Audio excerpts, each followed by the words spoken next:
interesting that there were quite a lot of British military aircraft that since 2012.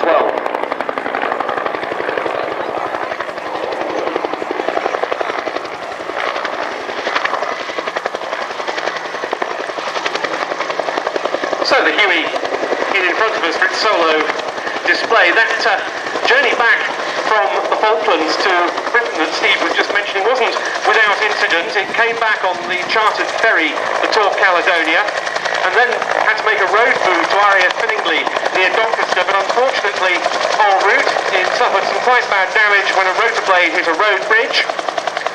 It was a 3.5-year restoration required to get it back into flying condition by Rob Tierney and those who helped him. And when it flew again at RAF Odium in Hampshire in May 1986, appropriately enough, one of those who was watching was the former governor of the Falkland Islands and former RAF Spitfire pilot Sir Rex Hunt. It was also no slouch as well. Maximum speed of 120 knots, and it packed a sting in its Vietnam configuration with two door-mounted 7.62mm M60 machine guns. It got the name Huey because it was originally designated the HU-1B, and even after the Army Hueys were only retired last November by the Redstone Test Centre in Alabama.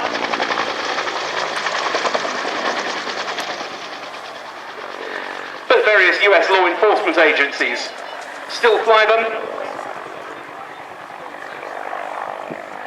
This remains a machine very much relevant to modern day use, even some 61 years after its first flight.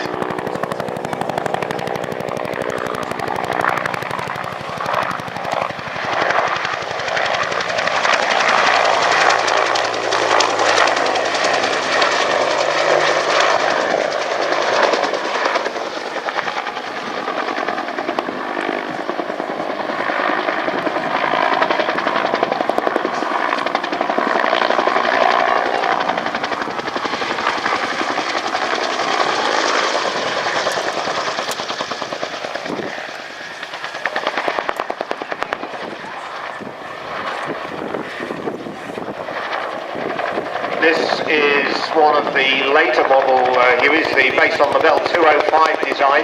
The earliest Hueys actually had a shorter fuselage, but this...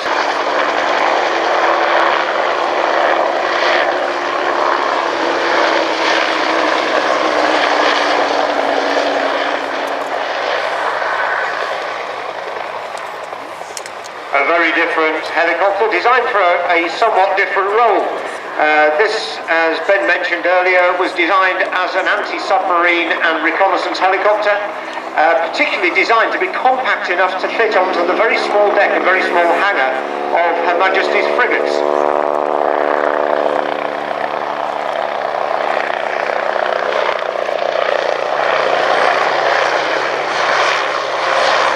And that led to that very unusual four-wheel castering undercarriage, which basically has each wheel pointing in a different direction. The idea for that was to allow the Wasp to pin itself down on a pitching deck and then be manoeuvred into the hangar.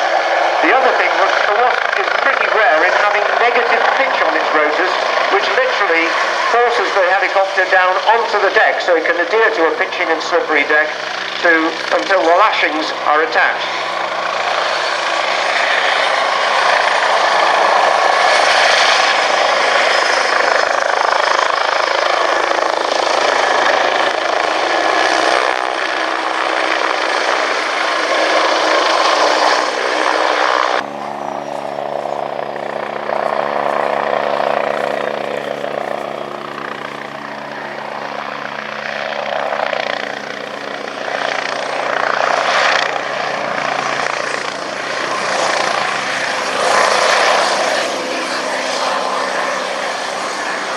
Export customers for the Wasp. It's also with the air arms of Indonesia, Malaysia, the Netherlands, New Zealand and South Africa.